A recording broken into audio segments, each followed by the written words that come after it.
ఈ20 news కి స్వాగతం. వికారాబాద్ జిల్లా దోమ మండలం మోత్కూరు గ్రామంలో సంకటి కృష్ణారెడ్డి ఇంట్లో కార్తీక మాస భజన సందడి నెలకొంది.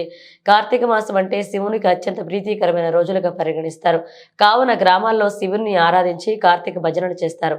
ఇట్టి భజనను చేయడం వలన శివానుగ్రహం కలుగుతుందని ప్రజలు అపారమైన నమ్మకం. ఈ కార్యక్రమంలో భాగంగా దోమ మండల మాజీ వైస్ ఎంపీపీ గుర్మిత్కల్ మల్లేశం, దోమ మండల బీఆర్ఎస్ అధికార ప్రతినిధి శశిధర్ రెడ్డి, మోత్కూరు గ్రామ మాజీ డిప్యూటీ సర్పంచ్ శ్రీకాంతరావు, చైతన్య యువజన సంఘ జనరల్ సెక్రటరీ అమర్నాథ్ రెడ్డి తదితరులు పాల్గొన్నారు.